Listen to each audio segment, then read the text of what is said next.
Good afternoon, everyone. So, last we discuss about last discussion we discuss about the lesson 9, which is this discussion lecture.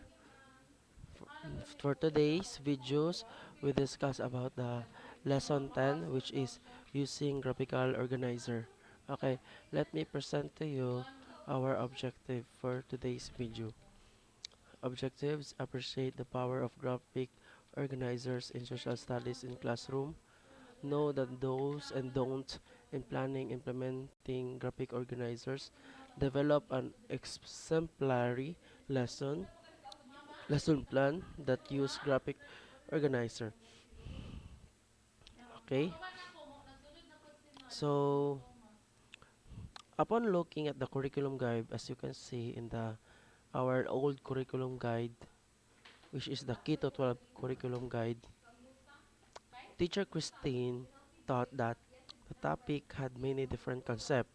Yes, of course, it has have many different concept.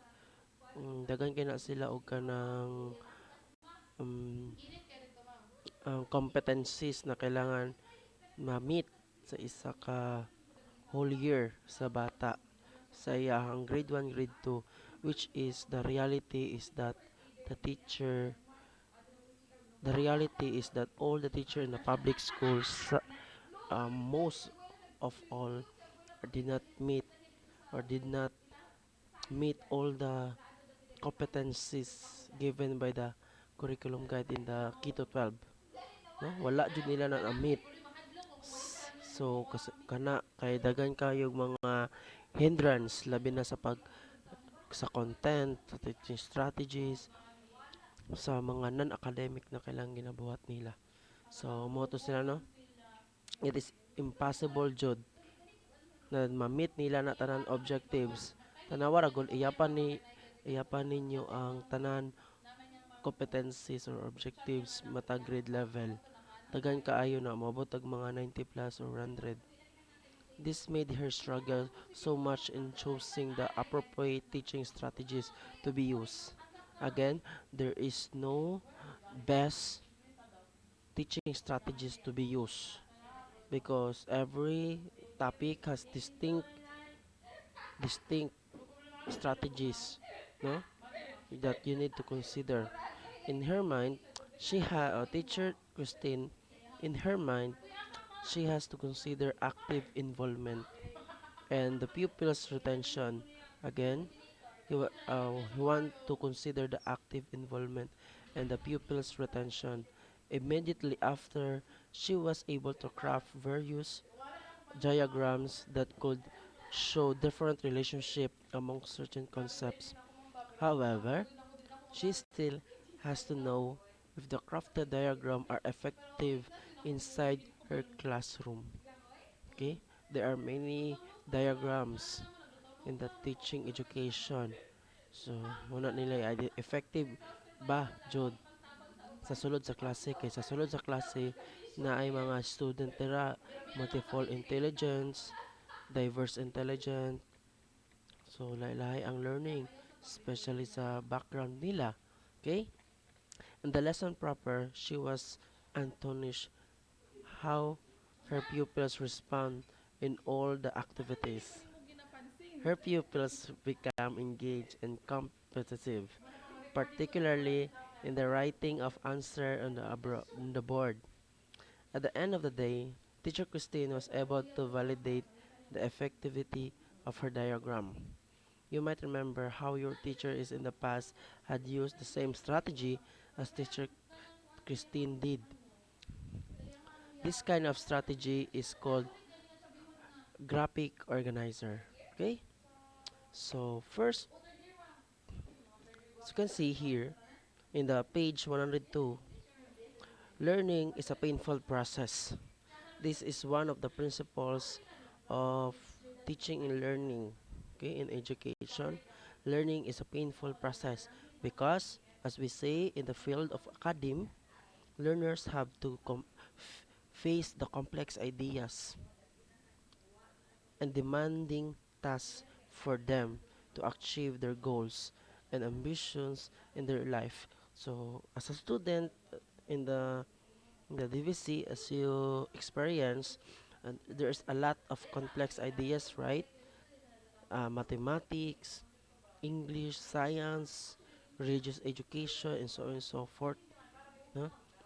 Different subject has a complex ideas, and also the demanding tasks is depend on the teacher how they understand the learners.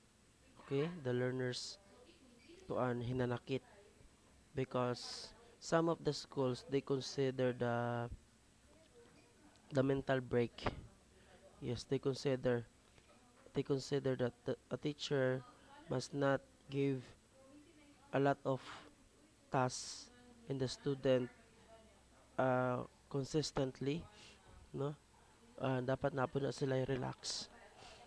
And then respeto po na sila sa ilang major na mga teacher. Kung lang ka na teacher, pang Gen Ed, you will be the one to adjust your demanding tasks for the student. If you are a major subject in that, so you have the right to, no, you have the right to give what is the task that you will be given to your student for the betterment of this major subject. So as I remember, this subject is major, right? Because it's named BEd 104. Okay? So learning how to effectively think is the key to these issues. And believe it or not, there are possible ways to align up the burden of learners. No? While some of the concepts that we know may be forgotten, our capacity to learn is constant. Therefore, we must find effective learning strategies for us to acquire necessary information and apply it in real life. Okay?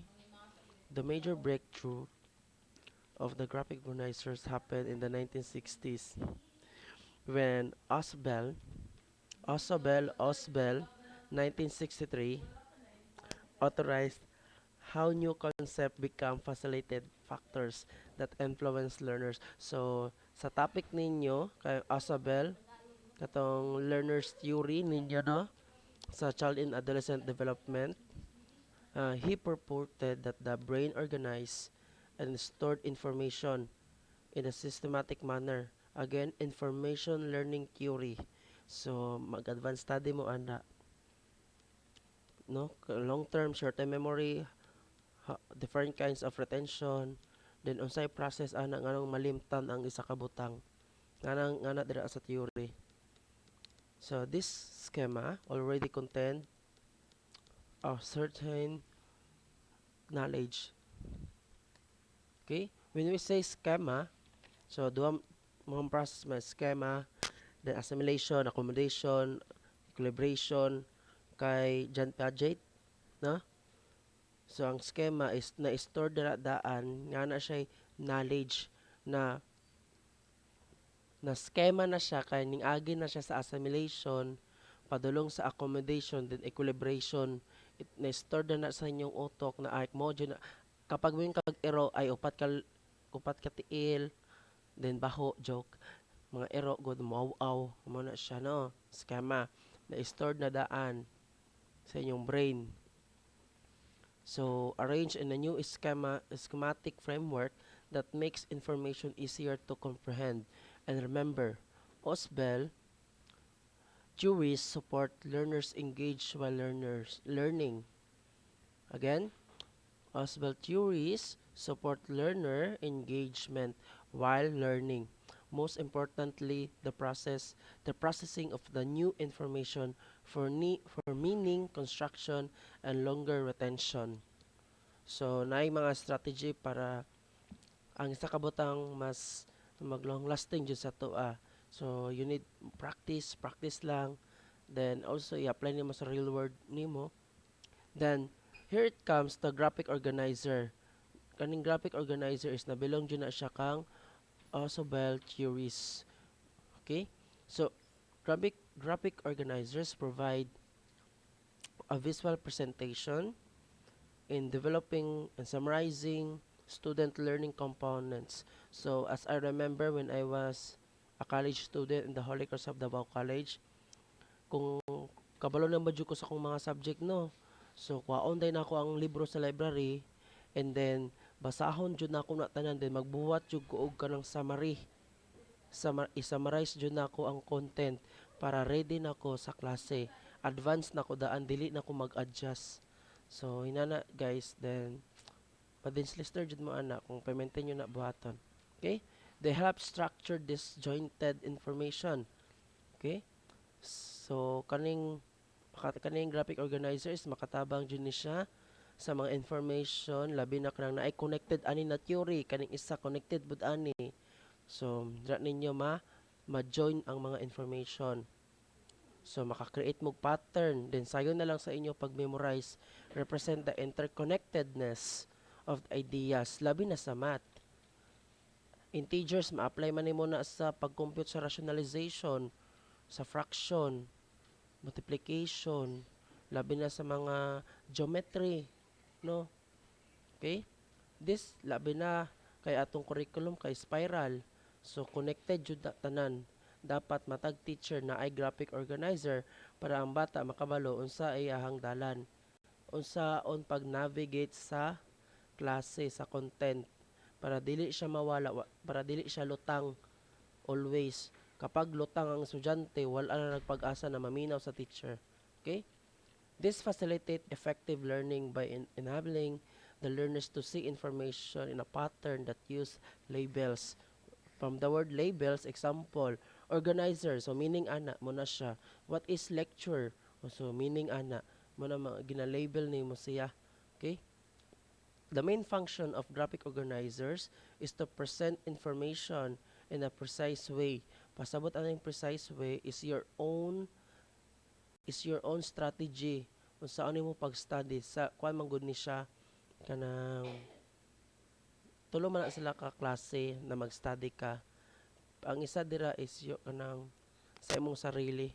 Dapat ila-ilahon jud nimo imong sarili or ang teacher ilahon niya ang mga student the way they study no lahi manggutag learning strategies nato the way mo study tanay uban is more on visual ang uban is mututok sa teacher ang uban kay self independent na daan no so klase-klase so kung maghimo ka graphic organizers is depende sa student so know the background of your student okay to highlight relationship and organize of concepts. Okay? Why use graphic organizers na adire? So, mogamit ta graphic organizers to first, it facilitates critical and creative thinking. No? Graphic organizers allow the learners to focus only in the highlighted essential components. Again, highlighted essential components. Kay kasagaran manggod, estudyante maghimo graphic organizers, daghang kay na siya gipang sulat. Nonsense kay murag gisulat na niya ang isa ka libro.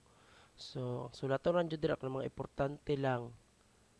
Say meaning ana o say purpose ana. Okay? So it enables them to find necessary connection that will unveil the answer to problem and issues in daily living. Ha? Purpose anang why use graphic organizers? Number 1, it facilitates critical and creative thinking. Number 2, it organizes information. Human minds is designed to store information using a series of networks. As we live day by day, we encounter various experiences which contribute to what we know. Graphic organizers give us the opportunity to organize and evaluate the existing and new knowledge that we encounter. Okay? Again, why use graphic organizers? To organize information. So, dili jud kasagaran ang mga estudyante malibog kapag ang ilang ideas dili organize. So, organize is a skills. Again, is a skills. Then, makaapekto ni siya sa imong trabaho. Labi na sa imo, the way you answer the question, the way you organize your ideas. So, dapat na adyo kay organization skills. kana. So ibutang nimo sa libro, labeling nimo mga content, ano siya ha. Number 3, it shows relationship. One good relationship example that is always used in the broad to specific relationship is sometimes called as part of whole relationship, which identifies the number and its components. So as mabantayan ninyo sa libro is, di ba nga siya topic mismo. Then kanang mga topic niya, nga na mga subtopic. Mo ng part whole relationship na pwede siya magamit. Gamitan nato og graphic organizers. Okay? Kay naiuban na mga topic jud, dagang kay component, dagang kay subtopic. So isa-isahon jud na nimo. I-organize jud na nimo para naa kay parting exam ready ka. Okay? So mo na ang nakita nako karon sa ubang estudyante is wala na jud nagabuhat og graphic organizers. Kami sa unang panahon nagabuhat jud mi ana. Ginabutang namo sa among notebook na dako. Okay, number 4, it allows self-directed learning. Yes, of course. Me and myself, no, nagabuhat man jud ko graphic organizers when I was college. So self-directed learning jud na siya. Kung wala ko nasabtan sa libro, mag-YouTube ko din. Katong idea sa YouTube, i-incorporate na ko, then buhatan na ko i-organize na ko akong content. Ana na siya ha. The good thing about graphic organizer is that it can be used for independent learning among the learners. This is because it much easier for the learners to grasp information and see connection. Yeah. So naiubag yung ubang estudyante di na magsalig sa teacher, no? Di na magsalig. And effective jud kaayo siya kapag ang student kabalo na sa iyang sarili na the way mo study siya, then kabalo siya unsay dagan ana. So mas ma-maximize ang learning niya compare maminaw lang sa teacher which is passive na malimtan lang. Mas maayo man jud niyang self-directed learning kay independent learning man jud na first hand experience. So what ma-remember jud nimo tarong ang imong ginapangbuhat kung ikaw ang naghimo sa imong content. Okay? That is the one ng mga possible reason why we use graphic organizers. Labi na kapag teacher na mo pohon, i-present yun ninyo na sa inyo sa mga bata, teaching strategies in order for them is easy to understand the topic. Especially ang imong topic kay dagang kay information.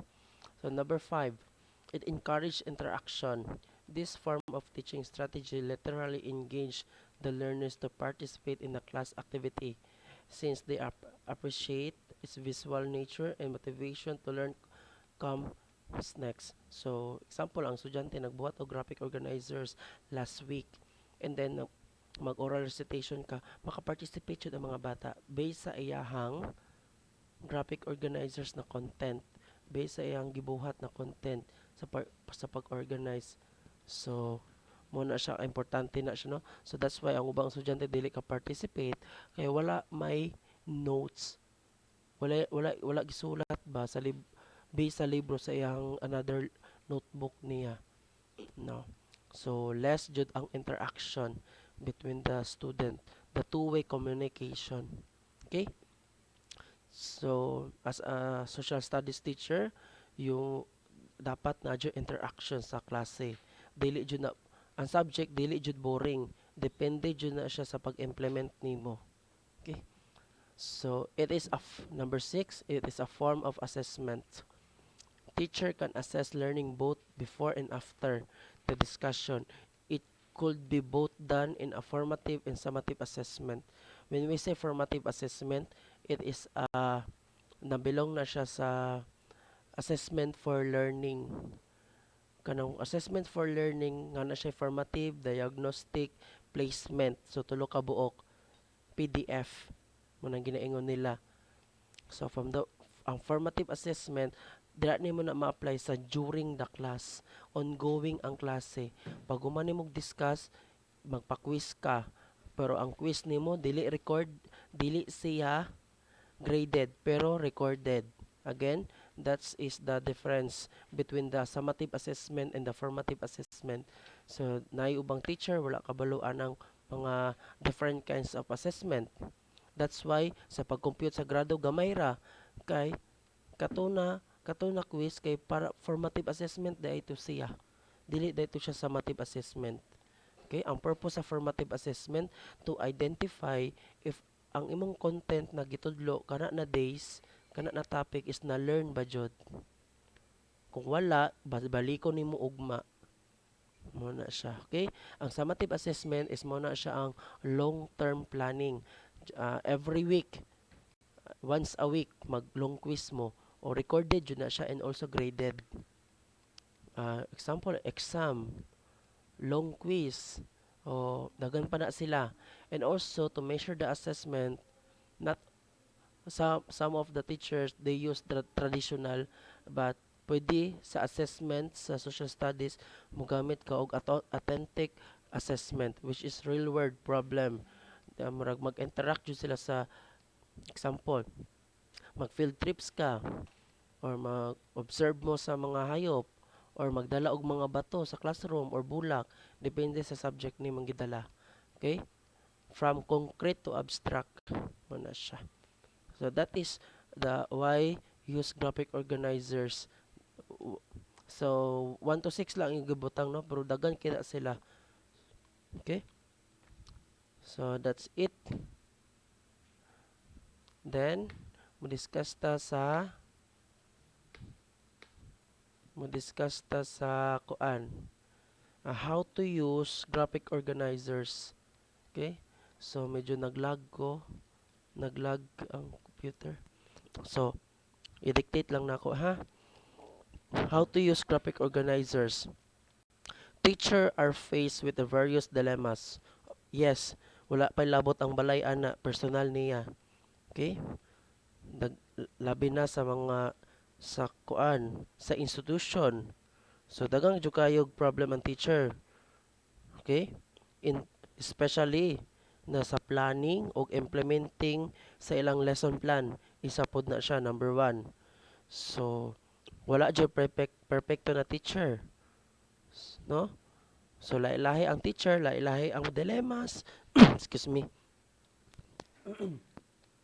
Lahi-lahi ang dilemmas na gina-face sa teacher whether sa elementary, high school or college. As mentioned earlier, the use of graphic organizer is construct reveals many positive outcomes. However, it is not easy to do so. In order to transform the instruction to the contact to the next level, the following procedures are recommended in the Curriculum Development Institute by Hong Kong 2001. So, number one is that familiarize yourself with different types of graphic organizers. So, kapag ang teacher na ay dilemma sa iyang content, the way mo present siya, mo plano siya sa iyang content. So, dapat ang teachers familiar siya sa mga different types of graphic organizers para ma-apply niya, then mas smooth ang iyang discussion sa pag-deliver niya. Okay? Kapag ang teacher is less dili resourceful ang teacher, no? Wala kabalo sa mga graphic organizers, so maglisod pod og tudlo na siya, ha? Number 2, explains to student what graphic organizers are and why they are useful in learning. Okay. So of course, kung magpahimo ka graphic organizers, i-explain nimo unsay purpose ana o nganong nagbuhat ta ani, unsay gamit ani para ang student ma-aware siya nganong magbuhat siya. Okay? Number 3, present the specific graphic organizer for a topic point out it is a subject and organized framework. Of course, so present the specific graphic organizers. So daghang kay klaseng graphic organizers. So mamili ka ang the best ato na mas appropriate sa imong topic. because every topic has distinct teaching strategies. There is no best teaching strategies at all. Okay? So, again, point out those content, then buhatan ninyo itong framework. Number 4, use examples to illustrate the use of some graphic organizers. Huh? Then number 5, assign graphic organizers as an individual, paired, or group activity. It's depend on the context if it's complex or not. Number 6, review student work, generate classroom discussion, or effective use of graphic organizers. So, some of the teacher, o lagi, nakabuhat na graphic organizers, pero dili gina-implement sa classroom. Dapat ma-experience jud na sa bata sa ang paggamit. Okay? So, mo na siya. Okay? So, page 104, 8 types of graphic organizers as we go on. So, 8 types of graphic organizers. So, the first is the use of graphic organizers. So, i-arrange sa nako para mas organize ang atong data. Then, mas maklaro pa. Okay. The first, so there are 8 types of graphic organizers for social studies student or mga practice teachers.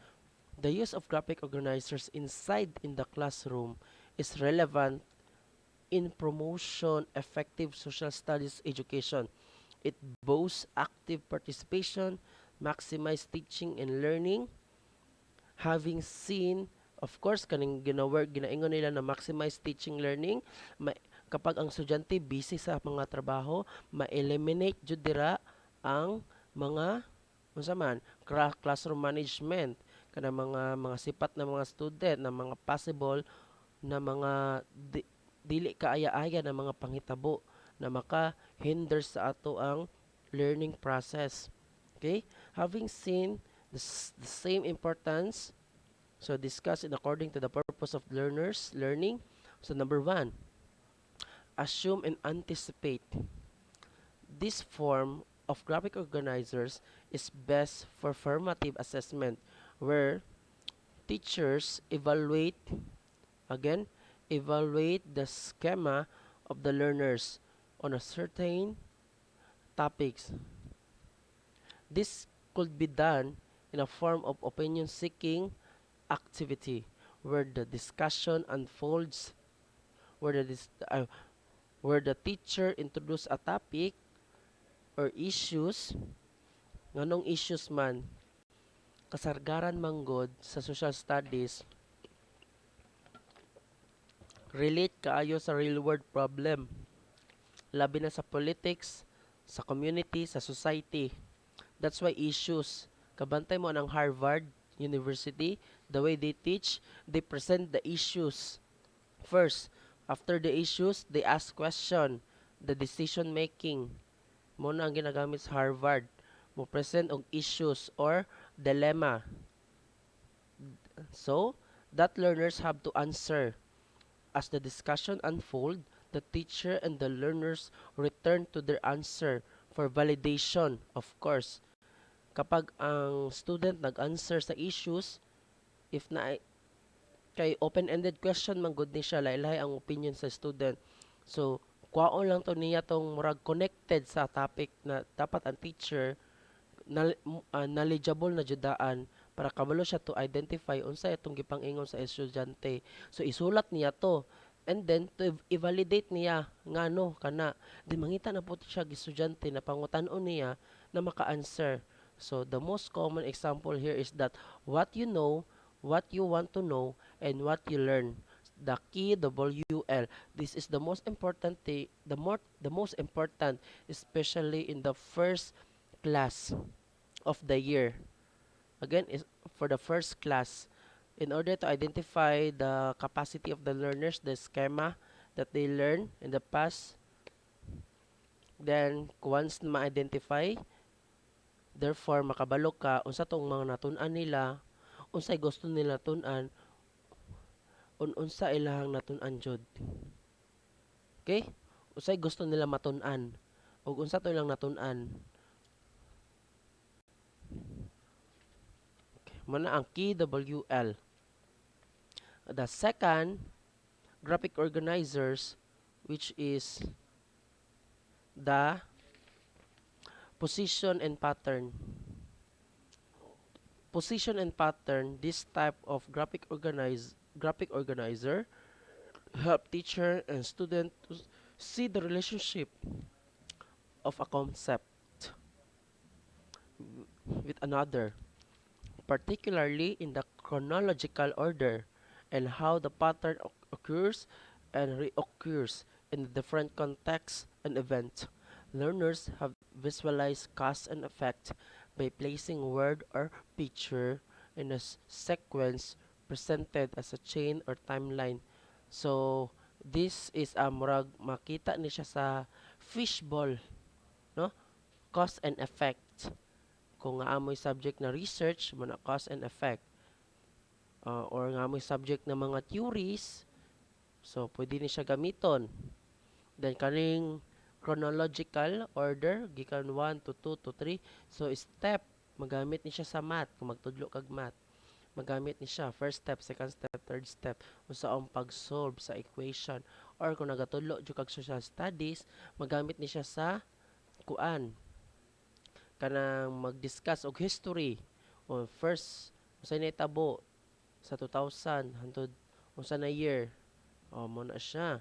Or kung magtudlo ka og demonstration about sa saong pagkanta ka na topic, mo na ang step. Graphic organizers gapon na siya, position and pattern. And nga po tay global warming. So the outcomes, there are different kinds of outcomes, no? So effective jud kayo ang graphic organizers labi na sa kuan position and pattern. The third graphic organizers is that the group and organize. So, sa group and organize, these organizers help teacher and student understand what several ideas or parts are related to a single category. This can also show a central concept and its corresponding attributes. It can be shown in different shapes and forms. So, group and organize. So, mo ni siya. So, plants. Sa plants na ay flowers o na ay roots. Okay? Pinakaiwit ang roots crop kay pinakaiwit man siya sa plants. Animals, goat and dog. So, then naputay triangle, upper, middle o lower. Pwede ni ma-apply kang the hierarchy of needs kay Maslow. Pwede pod sa food chain, no? The consumption of energy. So, group and organize mo na. Isa po na siya sa types sa graphic organizers. Okay? The fourth is the compare and contrast. This is the most ginagamit jud kasagaran. Okay? Especially when you are teaching mathematics in the set theory, the Venn diagram, the group 1 and group 2 and the group 3. These diagrams are used to identify similarities and differences between the among concepts. It allows learners to see what characteristics are shared, exclusive concept that are being compared. Example, there is a number 1 na circle. Muna siya ang mga estudyante sa mga math major. Then kaning 2, mga BEd. Number 3 is mga BSed English. Kung nag-interact ang English ug ang math, therefore, ang mga estudyante nga sa tunga is duwa ilahang club giinteran, math ug English. Kung nga adyo sa tunga, giinteran niya ang tulo ka club. Or pwede pod kani kay autism, kani kay ADHD, ADD. So ang interaction sa autism ug sa ADHD unsa na siya na personality. So, no, dira mo mabantay usa ka importante ang Venn diagram to identify the the intersection between this concept and the concept alone. Okay? So, magtudlo kag social studies, dapat aware ka sa mga types of graphic organizers. Then, number 5, which is the com- relate reasons. When we say relate reason, the idea behind this type of graphic organizer revolves around the use of inductive and deductive thinking pattern. It shows whether whether a concept in a part of a whole or the sum total of its part. Inductive thinking mainly shares pieces of evidence in support of big ideas, while deductive thinking provides evidence for underlying concept or topics. So, muna siya ang ginaingon dira. So, mag-post sa ko, wait lang.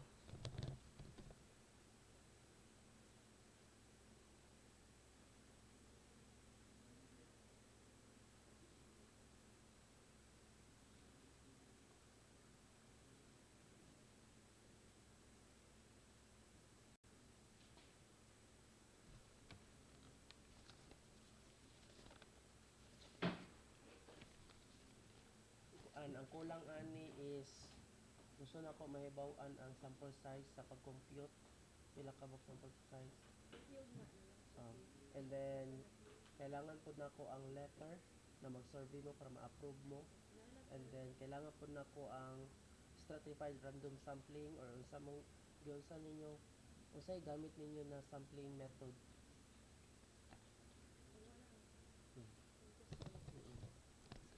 So guys, padayon ta by 8 types of graphic organizers for social studies. First is the relate and reason.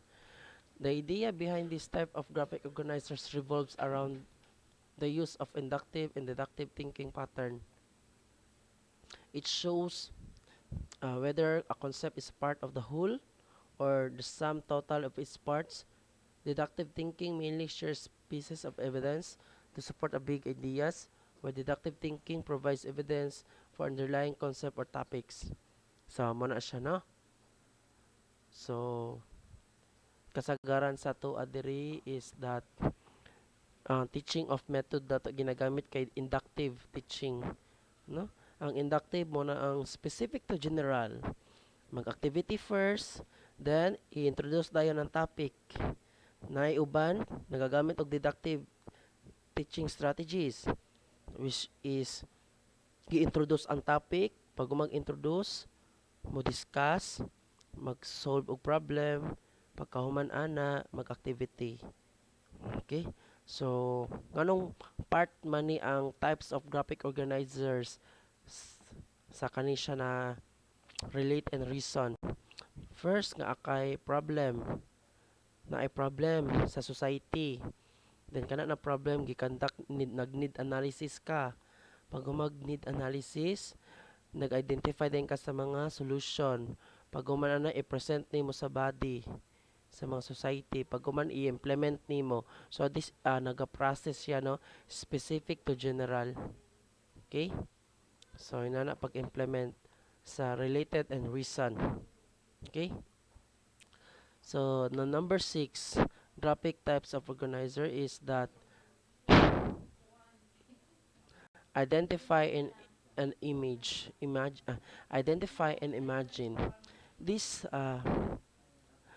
these organizers use various shape and form to visualize represent several concepts or species of information. It allows the student to see connection, analyze relationship among concepts.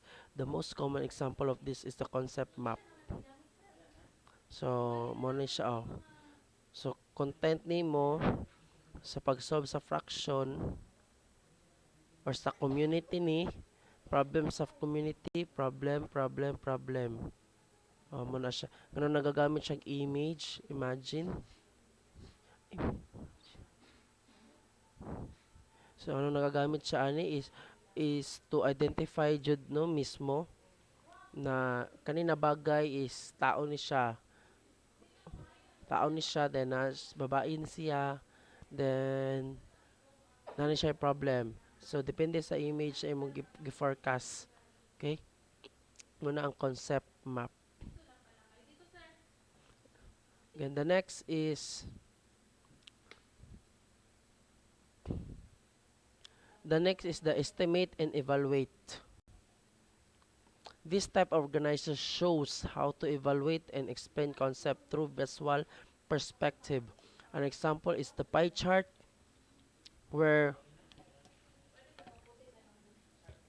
one can assume that components which are the largest portion is the most frequent use of peak. Example in the pie chart as a whole. So therefore kung whole siya 100%, right? So kani sila tanan 100% population. Nakabutan diri sa first quarter, second quarter, third quarter, o fourth quarter na mga dagko ng mga scores asa sila na belong. Okay? Or pwede po B.Ed, BSIT, Theology, and BSED. So, kasagaran nato diri mas daghan man ang B.Ed, di ba? So, therefore, ilahan na portion. So, kanina portion represent also a percentage. Okay, if i-times nimo na siya sa whole, then makita na nimo ang total numbers sa BED. So, and also the bar graph, no, the bar graph to identify the income of the country, US, Philippines, and so on and so forth. Okay?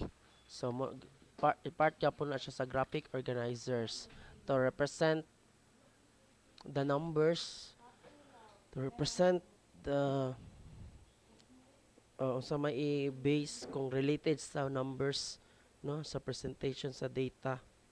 Mo na siya. Okay? And then, base dire, dire na tamo adto sa, so naglag ko, no, naglag jud. Okay? So, base dire na sa libro page 108 experience. So, nabutang dire na study the sample daily lesson plan below and analyze how the graphic organizers utilize in the elementary social studies. Okay? So, ang iyang lesson plans kay nagamit siya og graphic organizers. So, grade 2, araling panlipunan, first quarter, ang content standard na ipamamalas ang pag-unawa sa kahalagahan ng kinabibilangang komunidad. The performance standard kay malikhaing nakapagpapahayag nakapagsasalarawan ng kahalagahan ng kinabibilangang komunidad. Learning competencies na ilalarawan ang panahon at kalamidad na naranasan sa sariling komunidad. And the objectives here is that nasasabi ang iba't ibang uri ng panahong naranasan sa sariling komunidad. Tag-ulan ba or tag-init? So, is more on the, kuan siya, no? A psychomotor. So, yan na sa nato. Okay. So, makita na ninyo. So, content niya ang aking komunidad. Reference, other learning resources, o dito sa procedures, tanaw na to. Pagbabalik aral at pangganyak. So, sa lesson plan, usahay ang review, ug ang motivation, pwede na siya idungan. Okay? Para ma-maximize ang time. So, magpapakita ang guro ng mga larawan para sa balik-aral at gagamitin ito upang makasagot sa tanong ang mga mag-aaral. Oh, question number 1. Ano-ano ang mga puok, pasyalan, natural at gawang tao na makikita sa ating komunidad? So, unsa man to? Okay. Ano ang kompletong address ng inyong bahay? Bakit mahalaga na malaman ninyo ang mga ito? So, muna siya, no? Sa activity nga, dyan ay question. O, pagganyak, motivation.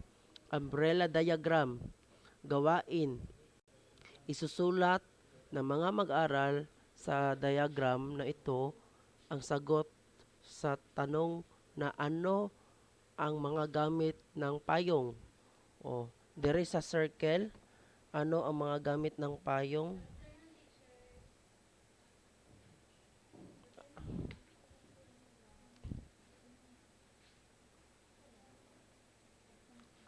So, ano ano ang mga gamit ng payong? So, magbutang ka dire og kanang para sa ulan. Tanan dire. Para sa ulan, thank you. Para sa ulan, then kani siya kay para dili mainitan, then kani siya is para naay pangbunal. O mo nang gamit sa payong. Okay? O, butang dira sa bata. Mga maaring sagot, panangga sa init ng araw, panangga sa ulan, pang protection sa sarili or self-defense. O tama lagi, pambunal, paglalahad ng mga paksa at mga layunin. So, magaling. Ang mga bata panahon kung kailan natin ginagamit ang payong, ang ating tatalakayin sa araw na ito, ano nga ba ang mga panahon na ating naranasan sa Pilipinas? O, di ba? Amazing kaayo yung motivation.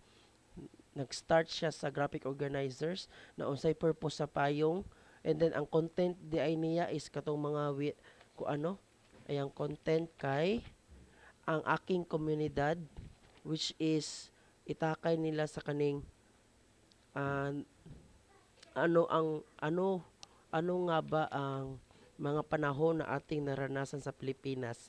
Okay? So pagtalakay, discussion. Gamit ang concept, web, isusulat ng mga bata sa kahon ang salita na tumutukoy sa mga larawan based sa naisulat ng mga mag-aaral. Sasagutin nila kung ano ang dalawang uri ng panahon sa ating bansa, tag-init o tag-ulan. So, mo ni siya, no? Tag-init, tag-ulan. So, tag-init, unsa man ang mga unsa man tong mga possible. So, sa may musulat, init kaayo igang. Dire kay ang mga punuan kay nangalata na. Then dire kay wala ang mga ang mga kuan, ang mga dahon, ang mga prutas kay nangalata. O dire na tag-init, kung tag-ulan man is nagbaha na. O mo na ang purpose anang graphic organizers. So no, ang mga ang mga na-experience nila is isulat nila sa box. Kay gawain. So nga the next is gawain.